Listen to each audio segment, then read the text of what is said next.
Então vamos falar da situação do Brasil em relação à guerra. A neutralidade do Brasil, um país que faz parte do continente americano, essa neutralidade é o que possibilita com que possa se intermediar uma guerra. Porque para você intermediar uma guerra, você não pode tomar parte em nenhum dos lados. E o Brasil, mesmo fazendo parte do continente americano, o que seria mais viável, né? Se entende que o Brasil não tem proteção da OTAN. Vamos supor que os países vizinhos fizessem um acordo com a Rússia. E aí o Brasil vai ficar cercado aqui e os Estados Unidos não vai fazer nada, assim como não fez com a Ucrânia. Por quê? Porque o Brasil não entra para a OTAN, porque há critérios para essa entrada na OTAN. Tá? Eles têm os critérios deles. Então, eles só protegem os 31 países da OTAN. Os demais, eles ficam tentando fazer o clube da Luluzinha. Vem para cá, fica com a gente, soma com a gente. Mas a gente sabe o que é somar com os Estados Unidos sem ter proteção da OTAN. Né? A gente sabe. A China, tem esses países todos, China, Rússia, Coreia do Norte, não tem poder contra a OTAN. Se eles tivessem poder, Taiwan não seria dominado pelos Estados Unidos. Taiwan não seria impedido de acordos comerciais com a China. Então, você percebe que eles não têm coragem, né? Até porque os Estados Unidos é a maior potência bélica do mundo, tá? Que não precisaria nem dos 31 membros da OTAN. Os 31 são capazes de fazer embargos comerciais que ferram com qualquer país. Você imagina, a China, Rússia, Coreia do Norte e um país árabe lá, se eles se unirem, eles vão vender as matérias dele para quem? Se todo mundo tiver conectado com a OTAN. Né? Se todo mundo tiver. Ó, se fosse fechado assim, ó, ou vocês fazem comércio com a Rússia, a China e esse país árabe e a Coreia do Norte, ou você faz o comércio com o dólar aqui com os americanos e os demais países ligados com a OTAN e os países parceiros. Se fosse dividir, você acha que um país como o Brasil deveria ficar de qual lado? É lógico que das Américas, né? É lógico que das Américas. Até porque você não tem como confiar lá no Oriente. Tá? Então, tipo assim, a China vai vender para quem os seus produtos? Então, se houver um fechamento comercial, e parece que eles estão buscando uma independência comercial e eles precisam de parceiros, se houver um fechamento comercial, eles estão lascados. Principalmente a China, que é o país mais populoso do mundo, que usa de trabalho escravo, né? E aí como é que vai ser? A fome vai reinar lá, eles vão se autodestruir. A Rússia não tem soldados suficientes, são 25 mil soldados Wagner, né? Mercenários, e alguns milhões de soldados, mas que já se perderam muito da guerra. Só na Ucrânia tem 900 mil envolvidos na guerra ali. Eles têm todo o maquinário, mas não tem soldado suficiente. A Ucrânia também não tem tantos soldados, mas os soldados são capacitados.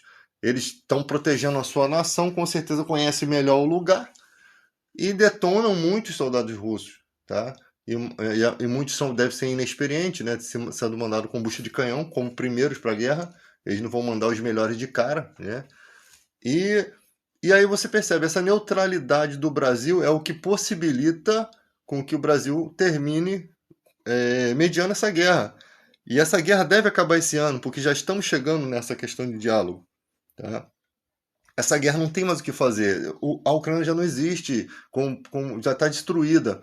Se acontecer alguma coisa naquela usina de Zaporizhia, aquela usina lá em Zaporizhia, o que acontece?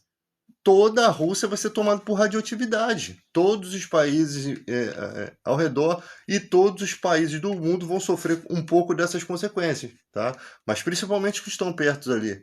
Então, tipo assim, um ataque nuclear ali não é...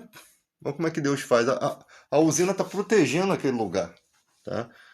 Em contrapartida, você tem o Kim Jong-un, né, que é líder do Partido dos Trabalhadores, eu nem sabia disso. A Rússia é engraçado, o padroeiro da Rússia é o São Jorge, tu vê que tem o São Jorge na bandeira da Rússia, e ele é o padroeiro da Rússia, eu não sabia disso.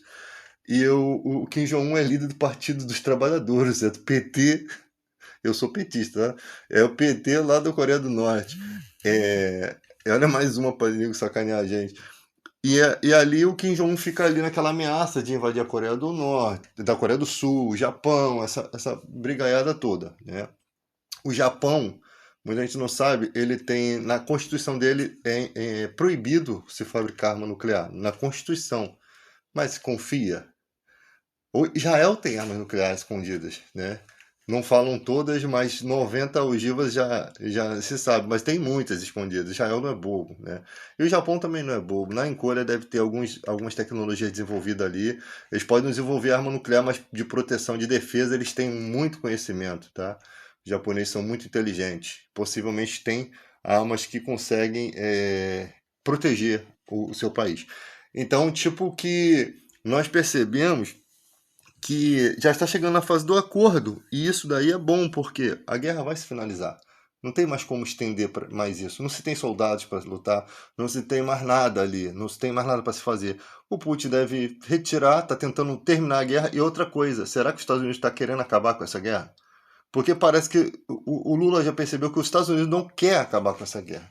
Porque parece que quando começou essa guerra, antes disso, a gente via a China invadindo o espaço aéreo de Taiwan, fazia ameaças. E o problema da China com os Estados Unidos é a questão de Taiwan, onde tem os melhores chips, o desenvolvimento de chips de alta tecnologia. Né? É lógico que uma guerra ali pode talvez destruir aquela tecnologia toda, né? Não sabemos que nível de proteção aquele lugar pode ter para proteger essa tecnologia.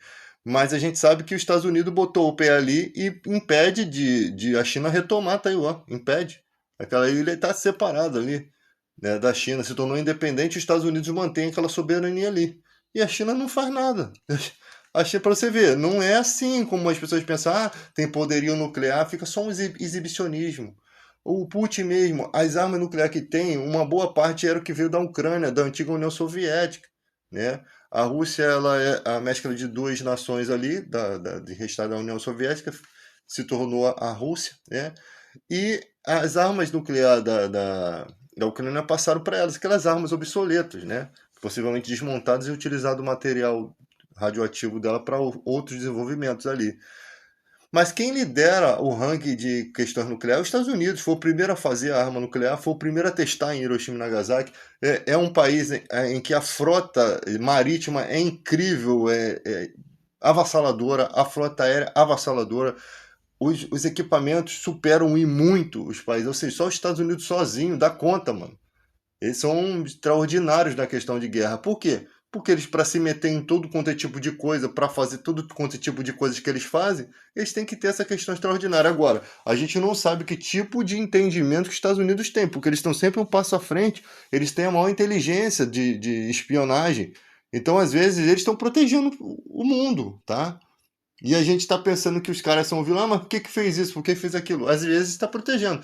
A palhaçada que fez aqui na Venezuela, a gente não entende, mas pode ter sido alguma coisa boa ou a gente entende como ruim. Congelamento de dólar, em plena crise do petróleo na Venezuela, eles congelaram o dólar, o Reino Unido também faz parte da OTAN, um dos 31 países, congelaram a reserva de dólar da Venezuela e deixaram a Venezuela míngua. Agora, qual o motivo disso? Petróleo? Dinheiro? Porque eles gastam muito dinheiro quando eles se envolvem nesse tipo de coisa. Será que é dinheiro? Será que eles não imprimem esses dólares e dão? Eles podem muito bem estar imprimindo esse dinheiro na encolha e mandando e não está mexendo em nada na economia deles. A gente não sabe, cara. Os Estados Unidos, de vez em quando, faz cagadas que nem que ultrapassam as questões da ONU. Não obedece à ONU. Então, é, ele como líder da OTAN, cara, eles têm essas coisas aqui, ó. Esses aqui são meus protegidos. E os demais? Os demais que se dane. Os 31 são protegidos. A Ucrânia tá ali com o bucha, né? A gente não sabe exatamente o porquê aconteceu esse ataque da Rússia. A gente entende que a soberania da Rússia estava protegida, que a Ucrânia, a da Ucrânia estava protegida, mas a Ucrânia quis fazer parte da OTAN. É isso que a gente entende. Mas será que estava mesmo tudo nesses trâmites? Ou eram só ameaças? Tá? Estavam tudo nesses trâmites ou eram só ameaças? Nenhum momento ela chegou a fazer. Mas se chegasse a fazer parte da OTAN, a Rússia não atacaria a Ucrânia. Por isso que eles atacaram antes. Você percebe que eles não teriam coragem, por isso que eles atacaram antes. Porque se a Ucrânia se tornasse OTAN, os Estados Unidos iam botar ali seus armamentos de frente para a Rússia. E a Rússia poderia fazer o mesmo. Mas a gente sabe que não, que é briga de um cachorro grande contra um cachorro pequeno. Por mais que a Rússia tenha toda essa tecnologia, ela não tem condições contra os Estados Unidos. Não tem, as pessoas ficam colocando eles como no pedestal. O Kim Jong-un, por exemplo, eu sempre falei que ele enriquece urânio lá e deve guardar arma nuclear para a Rússia e para a Ucrânia, para a Rússia e para a China, para a Rússia e para a China. Ou talvez até para os Estados Unidos, a gente não sabe. Finge que são inimigos e não são. Ninguém, quem vai saber?